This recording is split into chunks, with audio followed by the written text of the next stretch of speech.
Shalom semuanya. Shalom. Seperti biasa yang di belakang maju ke depan. Ayo semangat. Seperti biasa.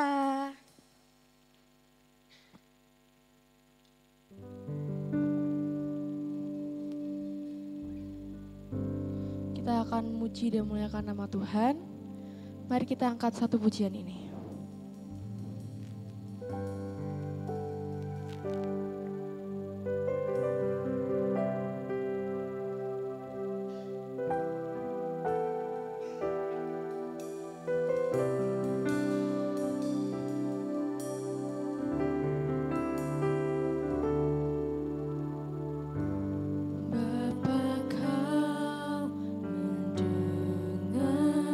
Aku ajak teman-teman kalian bangkit berdiri. Seruan hatiku tak pernah kau lepaskan dari kasih-Mu. Lewat lembah gelap, Kau temani aku.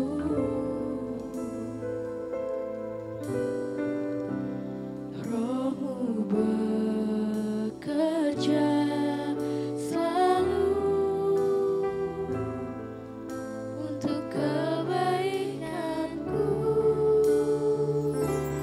Mengalir kuasa dari tempat maha tinggi, Bapa kekal mulia, Kau hadir di sini, memulihkan hati, menyembuhkan yang terluka. Ku kan tenang bersama-Mu, Bapa.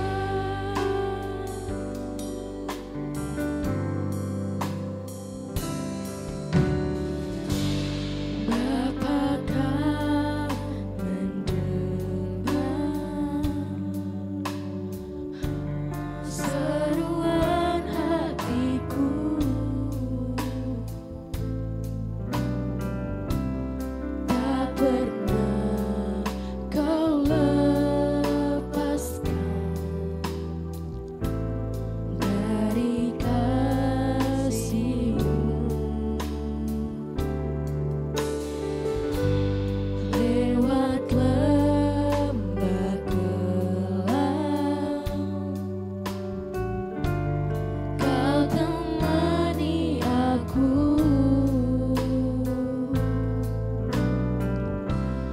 Roh-Mu bekerja selalu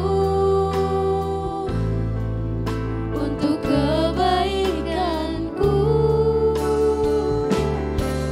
Mengalir kuasa dari tempat maha tinggi, Bapa kekal mulia, Kau hadir di sini, memulihkan hati, menyembuhkan yang terluka.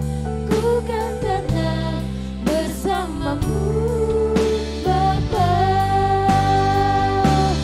Mengalir kuasa dari tempat maha tinggi, Bapa kekal mulia, Kau hadir di sini, memulihkan hati, menyembuhkan yang terluka. Ku kan tenang bersama-Mu, Bapa. Mengalir kuasa dari tempat maha tinggi, Bapa kekal mulia, Kau hadir di sini, memulihkan hati, menyembuhkan yang terluka. Ku kan tenang bersama-Mu, Bapa.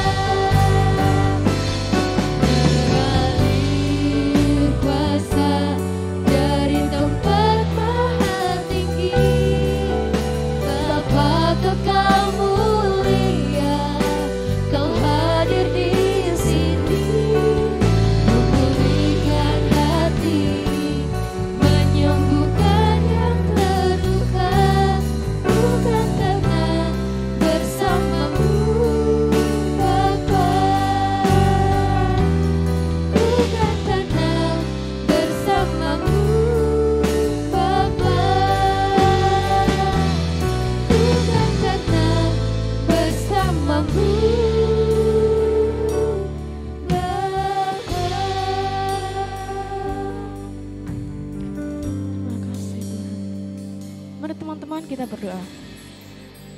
Selamat pagi Tuhan, selamat pagi Roh Kudus. Tuhan, terima kasih telah mengumpulkan kami di tempat ini Tuhan. Tuhan, selagi kita akan ibadah, kiranya Tuhan berkati ibadah kami. Semoga ibadah kami bisa menjadi peran sebagai manusia yang hidup akan Roh-Mu Tuhan. Terima kasih Tuhan, terima kasih Yesus. Kami berdoa dan bersyukur. Amin. Mari semangat puji Tuhan. Amin. Kita percaya bahwa Tuhan kita adalah yang hidup. Amin. Amin. Mari kita angkat satu pujian ini.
Puji Tuhan, amin. Semangat dong. Semangat dong. Ya, semangat dong. Mari kita angkat lagu Bersinar.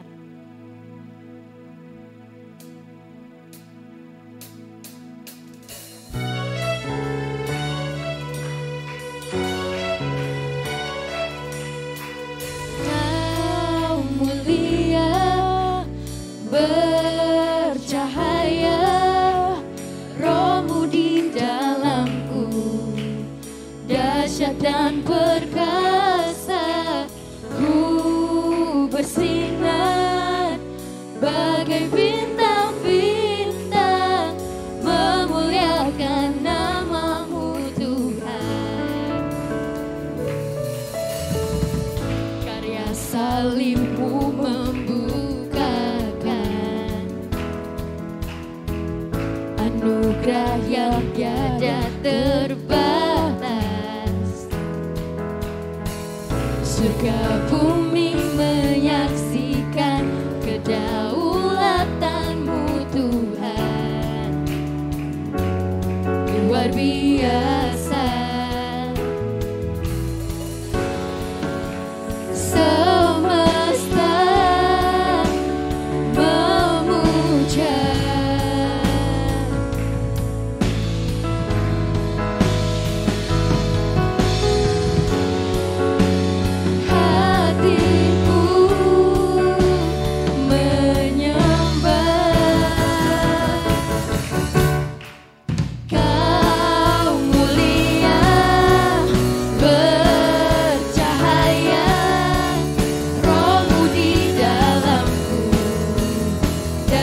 Dan perkasa, Ku bersinar bagai bintang-bintang, memuliakan nama-Mu Tuhan.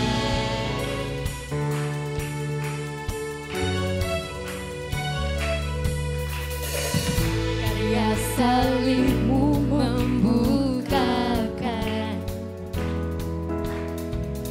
anugerah yang tiada terbatas. Surga bumi menyaksikan kedaulatan-Mu Tuhan. Luar biasa.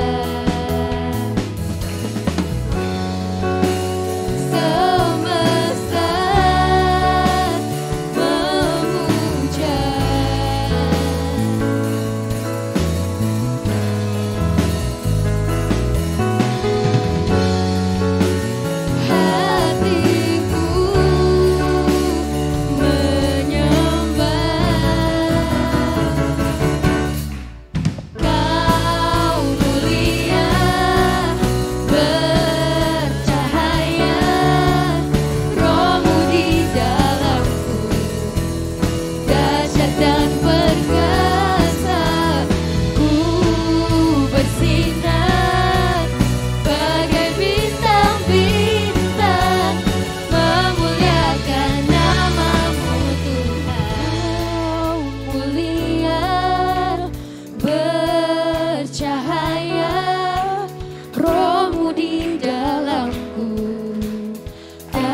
Dan perkasa, Ku bersinar bagai bintang-bintang, memuliakan nama-Mu Tuhan. Kau mulia, bercahaya, Roh-Mu di dalamku, dahsyat dan perkasa. Bagai bintang-bintang, memuliakan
firman Tuhan, mari kita nyanyikan lagu yang satu.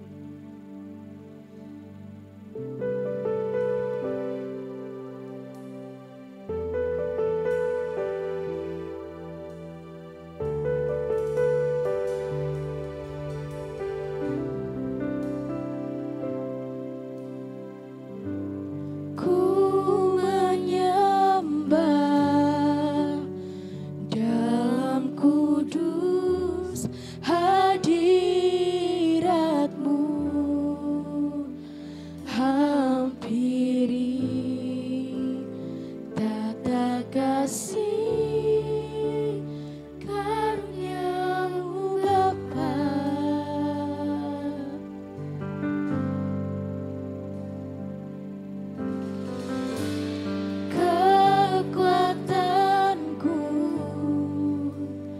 hanya dalam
kasih Kristus, Tante Suryani masuk dalam doa.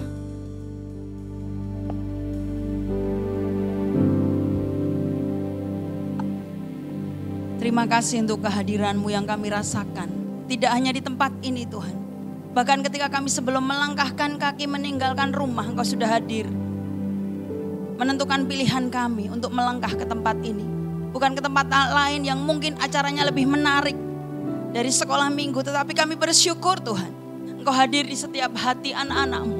Sehingga anak-anak-Mu boleh memilih satu pilihan yang tepat untuk datang ke tempat ini. Bukan suatu kebetulan Tuhan kami ada di tempat ini.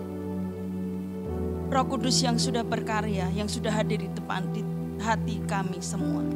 Kalau sebentar kami akan menerima kebenaran firman-Mu, silahkan Kau berfirman melalui guru-guru kami. Kami siap mendengarkan firman Tuhan. Dan kami sudah memberikan puji-pujian kami untuk kemuliaan nama Tuhan. Memberkati teman-teman kami yang melayani dalam pujian, penyembahan, di multimedia, di musik, dan setiap yang sudah hadir. Bahkan yang dalam perjalanan Kau menyertai kami. Kami sambut kebenaran firman-Mu di dalam nama Tuhan Yesus Kristus, Allah yang penuh kasih. Haleluya. Dan setiap kita yang percaya bersama katakan amin. Kita mau mulai hari ini sharing firman Tuhan hari ini. Sama-sama belajar firman Tuhan hari ini. Nanti saya minta tolong Pavel doa.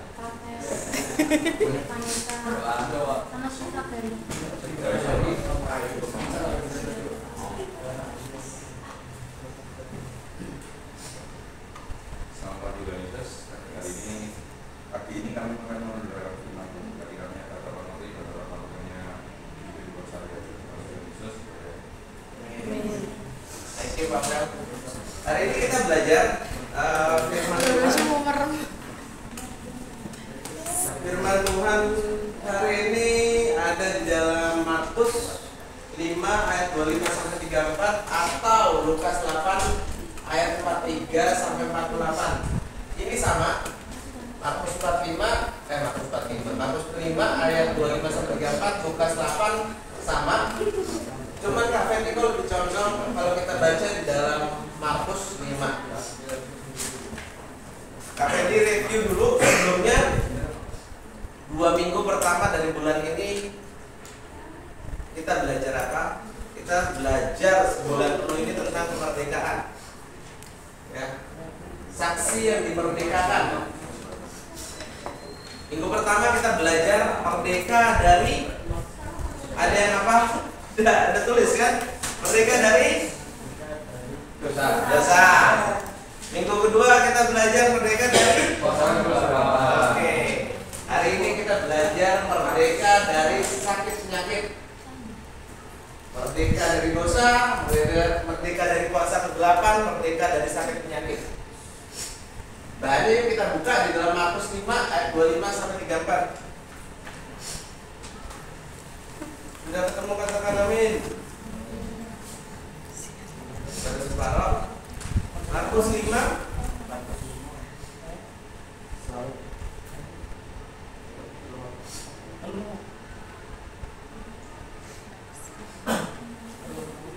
ayat 21 aja deh.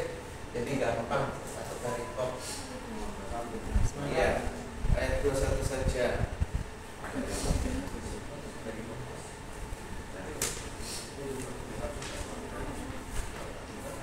Sudah ketemu, katakan amin. Masih belum? Sudah ketemu, katakan amin. Markus 5 ayat 21.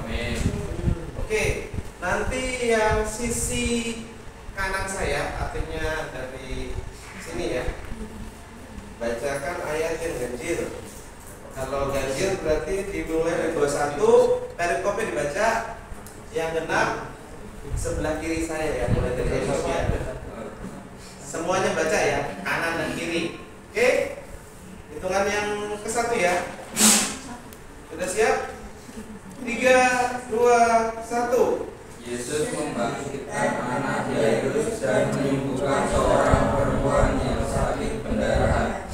Sesudah Yesus menyeberang lagi dengan perahu, orang banyak berbondong-bondong datang lalu mengerumuni Dia, sedang Dia berada di tepi danau. Datanglah seorang kepala orang ibadat yang bernama telapak kakinya. Dan mohon dengan sangat kepadanya, anakku perempuan sudah sakit, hampir mati. Datanglah kiranya dan letakkanlah tanganmu atasnya, supaya ia selamat dan tetap hidup. Lalu pergilah Yesus dengan orang itu. Orang banyak berbondong-bondong mengikuti dia dan berdesak-desakan di dekatnya. Pada saat itu seorang perempuan yang sudah 12 tahun lamanya menderita pendarahan. Ia telah berulang-ulang diobati oleh berbagai tabib, sehingga telah dihabiskannya semua yang ada padanya, namun sama sekali tidak ada faedahnya. Malah sebaliknya keadaannya makin buruk. Dia sudah mendengar tentang Yesus, maka di tengah-tengah orang banyak itu, dia melihat Yesus berderak dan menjamah jubahnya. Sebab katanya, asal ku jamah saja jubahnya, aku akan sembuh. Seketika itu juga berhentilah pendarahannya, dan ia merasa bahwa badannya sudah sembuh dari penyakitnya. Pada ketika itu juga, Yesus mengetahui bahwa ada tenaga yang keluar dari dirinya. Lalu ia berpaling ke dalam orang banyak dan bertanya, siapa yang menjamah jubahku? Murid-muridnya menjawab, engkau melihat bagaimana orang-orang berdesak-desakan denganmu, dan engkau bertanya, siapa yang menjamah aku? Lalu ia memandang sekelilingnya untuk melihat siapa yang telah melakukan hal itu. Perempuan itu yang menceritakan benar ketika mengetahui apa yang telah terjadi atas dirinya, hampir dan sesungguhnya berdekat Yesus dan dengan terus memberitahukan segala sesuatu kepadanya. Maka katanya kepada perempuan itu, hai anakku, imanmu telah menyelamatkan engkau. Pergilah dengan selamat dan sembuhlah dari penyakitmu.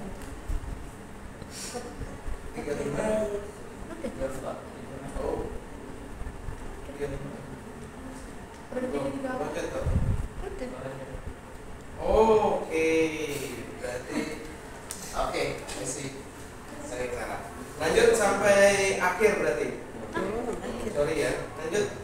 Ketika Yesus masih berbicara, datanglah orang dari itu dan berkata, anakmu sudah mati, apa perlunya lagi engkau menyusahkan guru? Tetapi Yesus tidak menghiraukan perkataan mereka dan berkata kepada kepala rumah ibadah, jangan takut, percaya saja. Lalu Yesus tidak memperbolehkan seorang pun ikut serta, kecuali Petrus, Yakobus, dan Yohanes serta Yakobus. Mereka tiba di rumah kepala rumah ibadah dan di sana dilihatnya orang-orang ribut, menangis dan berantak dengan suara nyaring. Sudah ia masuk, ia berkata kepada orang-orang itu, mengapa kamu ribut dan menangis? Anak ini tidak mati, tetapi tidur. Tapi mereka menertawakan dia. Maka diusirnya semua orang itu, lalu berbawanya ayah dan ibu anak itu. Dan mereka yang bersama-sama dengan dia masuk ke kamar anak itu.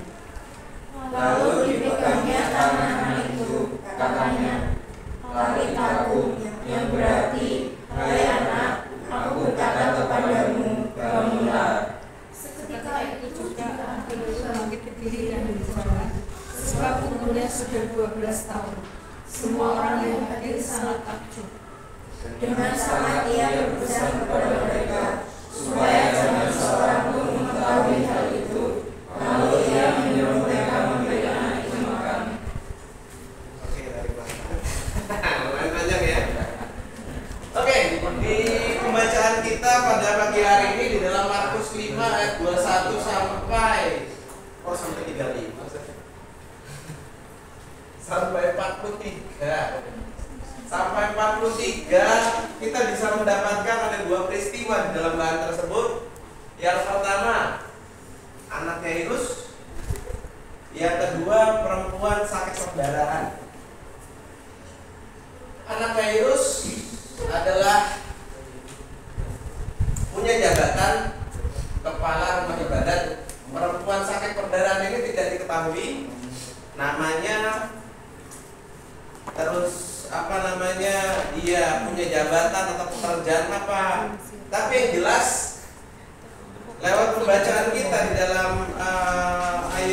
yang ke-25 dan 26 dikatakan di situ adalah di situ maaf saya ulang, seorang perempuan yang sudah 12 tahun lamanya menderita pendarahan.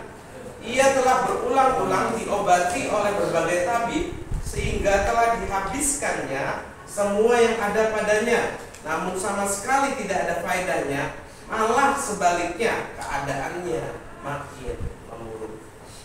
Kita bisa melihat di sini, saya percaya dia lumayan cukup banyak duit ya. 12 tahun perempuan ini sakit pendarahan.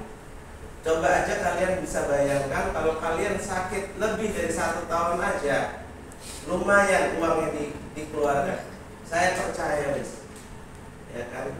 Sakit yang kecil aja wis, sakit apalah yang perlu dilihat, itu pasti banyak duit yang dikeluarkan. Ini apalagi ini 12 tahun.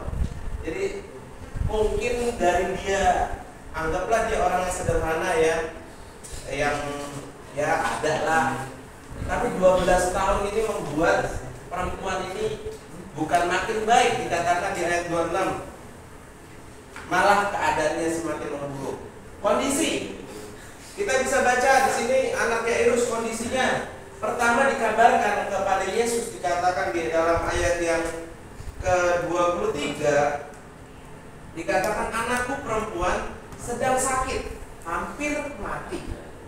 Tetapi ketika di dalam perjalanannya Yesus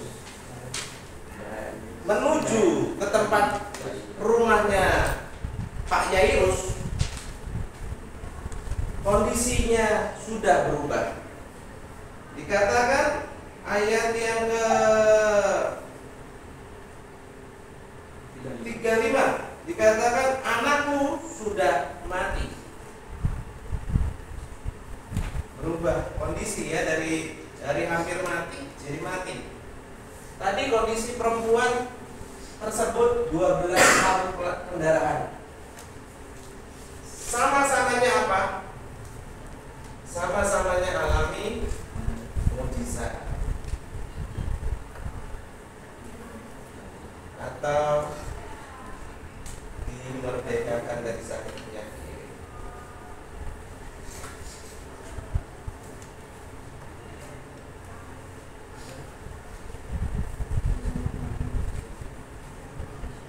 Di sini ada peristiwa yang kita bisa lihat lainnya. Ternyata nggak cuma orang sakit yang datang pada Yesus.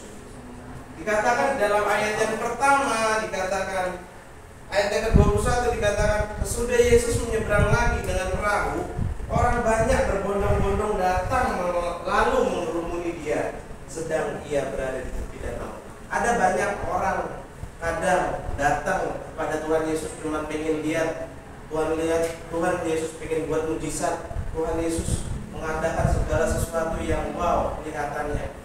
Saya berharap teman-teman di sini ya, teman-temanku di sini, adik-adikku di sini nggak datang pada saat pagi hari ini, datang di dalam kelas ini cuma hanya melihat Kak Fendi sharing, Tante Lucy sharing, atau Kak Paul sharing, atau Kak Ian sharing, tapi lihat Yesus punya kuasa yang memperdekakan atas hidup kita. Oke, dari kesimpulan dari peristiwa yang kita bisa baca, itu kita bisa mendapatkan satu,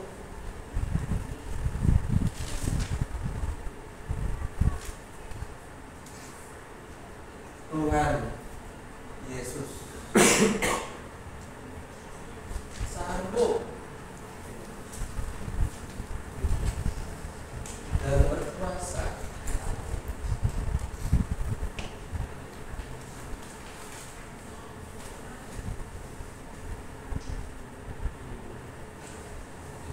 memerdekakan dari sakit penyakit.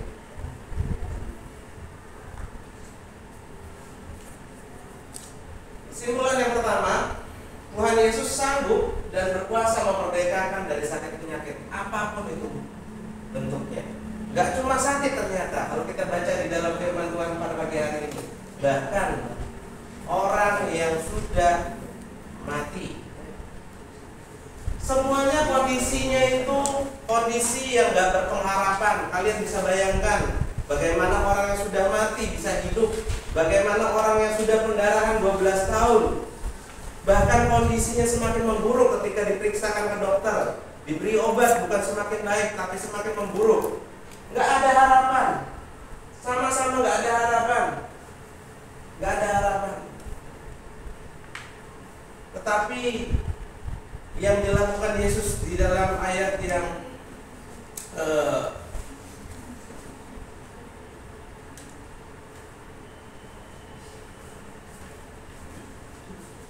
35. Kak Fendi sini bacakan ayat yang 35-36.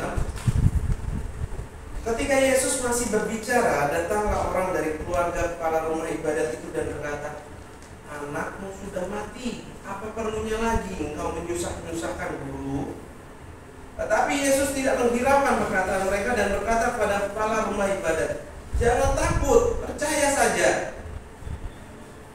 Ayat yang dilanjut lagi kepada ayat yang 38. Sampai diloncat, mereka tiba di rumah kepala rumah ibadat dan di sana dilihatnya orang-orang ribut, menangis dan meratap dengan suara nyaring.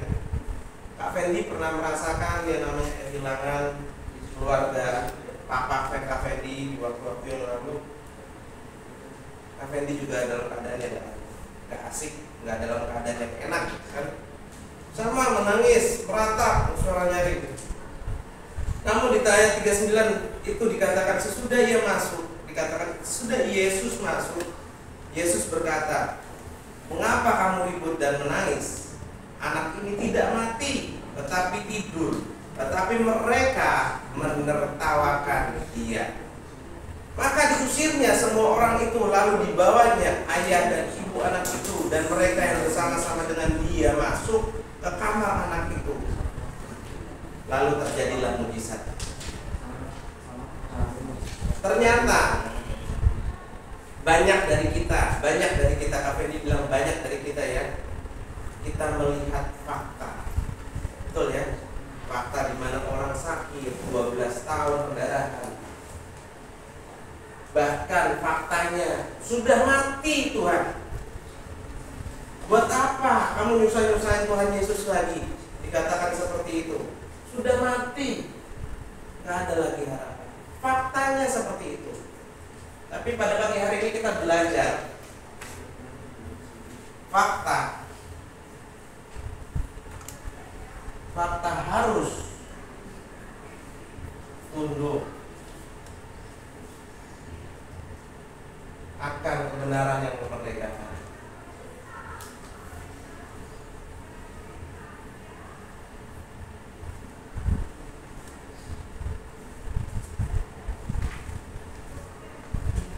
Fakta harus tunduk akan kebenaran yang memerdekakan. Apapun itu faktanya. Faktanya kalian atau alami sendiri sakit yang rasanya gak bisa ditolong lagi secara medis, secara apapun juga kalian sudah berobat atau bahkan kelihatannya gak ada harapan sama sekali. Firman Tuhan pada pagi hari ini katakan fakta harus tunduk akan kebenaran yang memerdekakan. Setiap minggu, setiap waktu kita belajar akan firman Tuhan. Firman Tuhan ini, firman Tuhan yang memerdekakan. Yang ketiga, yang terakhir,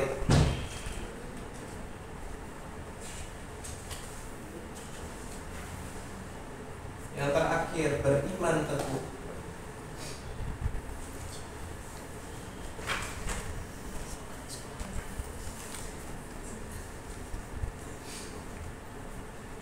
Apa yang kita ambil di dalam ayat 36?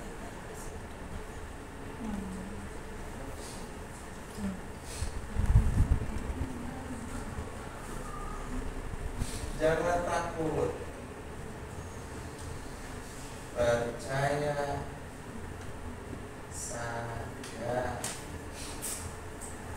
Beriman teguh, jangan takut, percaya saja.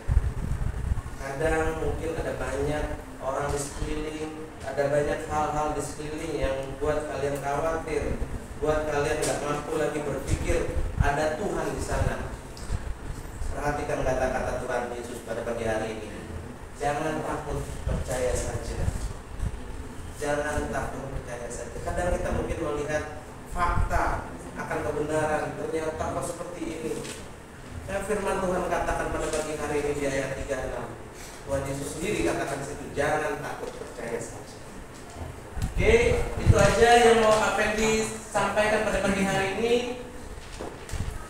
Kak Fendi berharap dengan sesederhana mungkin firman ini bisa bertahan dalam hati dan hidup kalian. Tidak cuma bertahan tapi bertumbuh.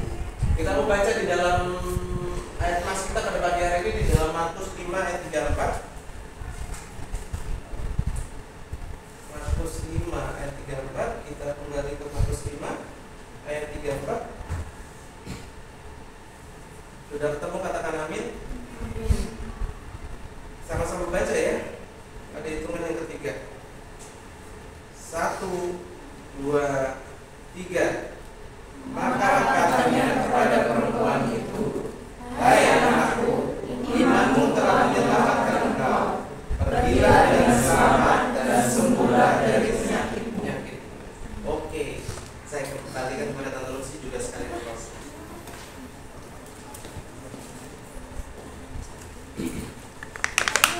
Teman-teman, ada sebuah kesaksian.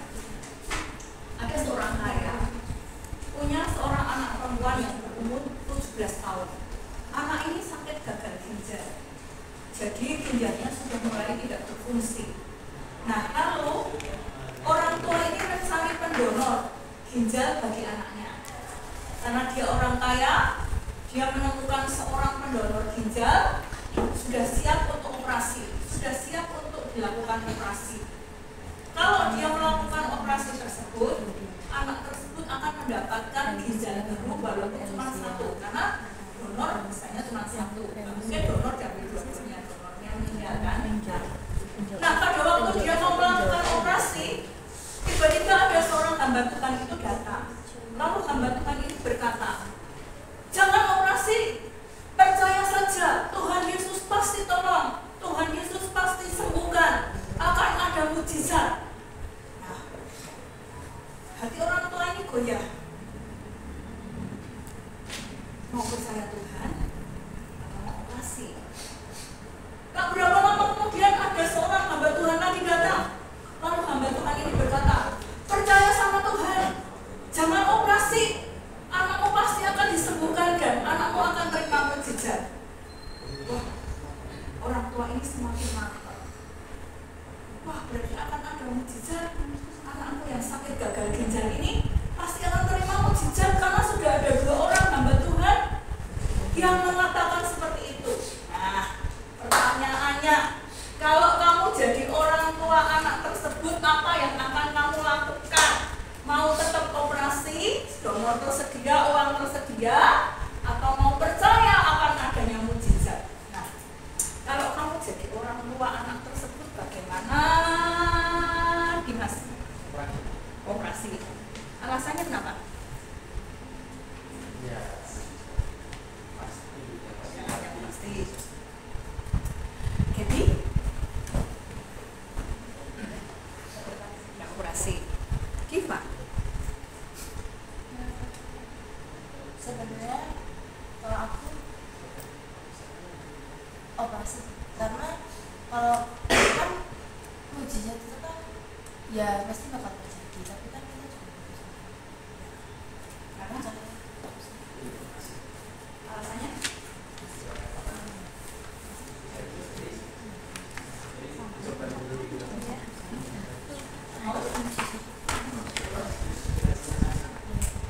Ceritanya berlanjut.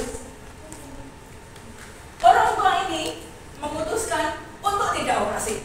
Dia percaya, dia berdoa, dia percaya kuasa Tuhan akan terjadi. Setahun, 2 tahun, kondisi anaknya ini makin parah. Sampai anaknya ini menjelang akhir hidupnya, dia sangat menderita. Setiap kali dia harus disuntik morfin, dan kadang-kadang dia teriak-teriak untuk minta disuntik karena saking sakitnya. Ayahnya ini menangis, bahkan di akhir hidupnya anak ini minta disuntik morfin karena saking nggak kuatnya. Dokternya bilang, tidak bisa disuntik lagi. Dia tidak bisa disuntik lagi. Kalau dia disuntik dia akan mati. Tidak disuntik mati, disuntik pun juga mati. Anak ini sangat menderita dan anak ini mati dengan kesakitan. Dan orang tua ini sangat menyesal, sangat-sangat menyesal. 2 tahun yang lalu, seandainya dia operasi, anak ini mungkin masih hidup, anak ini tidak sakit. Teman-teman, yang namanya mujizat itu bisa terjadi pada orang-orang tertentu, mujizat secara langsung. Artinya apa? Orang yang sakit kanker berdoa kepada Tuhan, berharap Tuhan mau sembuhkan langsung, itu namanya mujizat.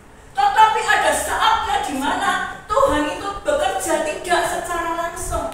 Kita harus mengambil sebuah tindakan, kita harus berusaha dan tetap percaya bahwa pertolongan Tuhan itu bisa melalui suster, bisa melalui dokter, bisa melalui obat-obatan. Oke? Om Anton 2 tahun yang lalu sakit parah. Tahun lalu Om Anton itu operasi batu ginjal. Dia ditembak lalu jadi serpihan-serpihan. Tetapi ternyata serpihannya itu nggak bisa keluar, sehingga Om Anton itu tidak bisa buang air kecil. Sehingga ketika tidak bisa buang air kecil berhari-hari, kreatin itu zat yang beracun di dalam tubuh kita, itu menjadi 11, sekian. Dan harus cuci darah. Wah, dicuci darah pertama, Om Anton sudah tidak mau cuci darah. Aku tuh sehat, tapi tubuhnya beracun. Akhirnya dicuci darah. Cuci darah pertama dari 11, berapa, itu jadi 9, berapa. Dokternya bilang, ini harus cuci darah kedua. Wah, kita sudah deg-degan. Waduh, apa ya Om Anton harus cuci darah seumur hidup. Kita tuh berdoa sama Tuhan. Apa yang terjadi? Besok pagi mau cuci darah. Malam-malam jam 4. Om Anton tuh terbangun sambil menangis. Terus yang jaga tuh bingung. Om Anton tuh tidak pernah nangis loh teman-teman. Tak pikir apa dia kesakitan, apa dia gimana. Tante Lucy mendatangi dia. Kenapa? Kan Tante Lucy di sebelahnya. Dia bilang gini, sambil masih nangis, aku didatangi Tuhan Yesus. Katanya gitu. Tuhan Yesus berbicara secara pribadi kepada Om Anton. Lalu Om Anton bilang begini, hari ini setelah diambil darahnya, sudah tidak akan cuci darah lagi. Dan benar, kemudian setelah di jam 5 pagi diambil darahnya, kreatinnya itu dari 9 itu jadi 6, sudah tidak perlu cuci darah. Itu namanya mujizat. Setiap dari kita bisa mengalami mujizat yang dilakukan Tuhan secara langsung. Tetapi ada kalanya Tuhan itu tidak memakai mujizat secara langsung. Itu yang kita harus hati-hati. Jangan sampai harus percaya, tidak usah ke dokter, pasti sembuh, jangan minum obat.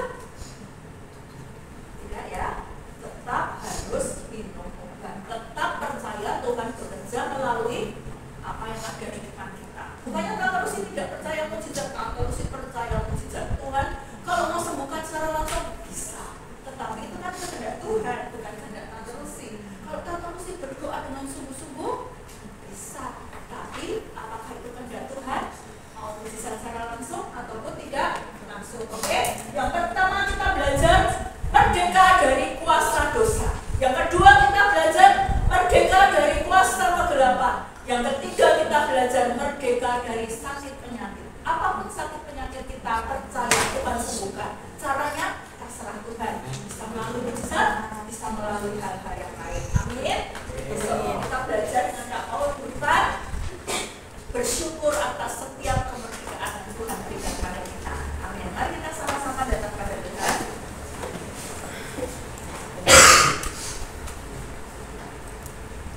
Terima kasih Tuhan untuk kasih setia dan pertolongan-Mu.